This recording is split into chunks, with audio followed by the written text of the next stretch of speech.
yaitu bagaimana Anda mampu menjadi pribadi yang menarik dan menyenangkan, sehingga Anda diizinkan untuk menjadi bagian dari sejarah putra-putri terbaik Anda, menjadi sejarah anak didik Anda. Maka saatnya saya berbagi langkah yang kedua dari mengajar gaya motivator. Langkah yang kedua ini adalah langkah yang hebat. Langkah ini adalah langkah di mana Anda mampu menjadi bagian dari pemain dan bukan sekedar penonton.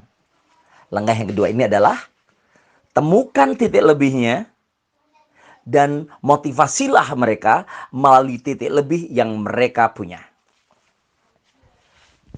Temukan nilai unggulnya dan mulailah masuk melalui nilai unggul yang bersangkutan. Temukan nilai tambah murid Anda dan masuklah melalui nilai tambah mereka. Einstein pernah berkata, kalau kita memaksa seekor burung untuk berenang, ikan untuk terbang, monyet untuk melata, maka kita akan melihat kebodohan-kebodohan dari hewan tersebut. Sama halnya, seorang guru yang hebat adalah seorang guru yang memberikan kesempatan-kesempatan muridnya untuk unggul melalui nilai unggul yang mereka miliki. Maka keunggulan-keunggulan yang lain akan mengikutinya. Kenapa langkah yang kedua ini penting? Karena terkadang seorang siswa akan merasa minder, rendah diri, tidak percaya diri dikarenakan dia diberikan momentum yang bukan nilai lebihnya. Dia diberikan momentum nilai kurangnya. Ada murid Anda yang punya kemampuan bahasa yang bagus, namun lemah di matematika. Ada murid Anda yang hebat di organisasi dan hubungan interpersonal, sehingga dia suka aktivitas organisasi dalam kepanitiaan dan lain sebagainya, namun mungkin dia lemah dalam hal pelajaran tertentu, misalnya bahasa atau matematika atau IPA. Nah, ketika Anda menyepakati hal ini, maka Anda akan diterima oleh murid Anda. Sebuah contoh sederhana. Seorang guru yang mengetahui bahwa salah satu muridnya punya kemampuan matematika yang bagus, maka guru ini akan bisa diterima ketika dia masuk melalui matematika. Sebuah contoh sederhana. Amir, kamu matematikamu keren. Kemampuanmu berhitung bagus. Suatu hari nanti kamu akan menjadi orang sukses. Karena biasanya orang pintar matematika, dia mampu melakukan kejujuran. Dia bisa teliti. Jadi kamu suatu hari nanti akan menjadi orang hebat melalui matematika ini. Namun, kamu juga harus belajar pelajaran-pelajaran yang lain.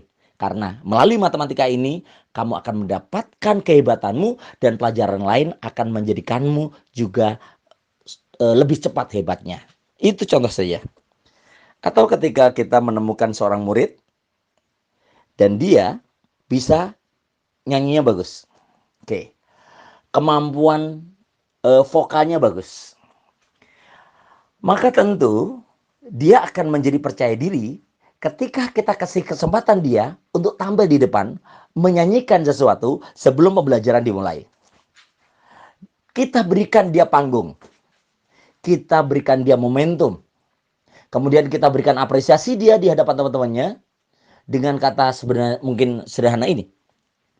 Mira, contoh saja, anggap saja namanya Mira, suaramu bagus dan kamu punya kepercayaan diri yang keren. Kamu berani tampil di depan umum dan suatu hari nanti kamu akan menjadi orang hebat. Namun, kamu juga harus rajin belajar. Karena ketika kamu hebat dan berani tampil serta pelajaran bagus, maka ini akan menghantarkanmu menjadi orang sukses. Keren Mira. Jadi sebenarnya langkah yang kedua ini akan saya bahas lebih detail pada slide berikutnya. Inti dari langkah kedua ini adalah temukan nilai tambah murid Anda. Temukan nilai lebih siswa Anda. Dan berikan mereka momentum untuk menjadi seseorang berdasarkan nilai lebih dan kehebatannya. Karenanya, seorang yang hebat bukanlah orang yang mampu menjadi manusia yang memaksa orang lain untuk hebat sepertinya. Namun seorang yang hebat adalah seorang yang mampu menciptakan dan menghantarkan kehebatan generasi setelahnya karena memberikan momentum-momentum hebat bagi anak muridnya. Insya Allah kita akan lanjutkan pada slide berikutnya tentang tip bagaimana Anda menemukan nilai tambah, nilai lebih murid-murid Anda sehingga Anda mampu mengajar gaya motivator, diterima, diizinkan, dan dirindukan.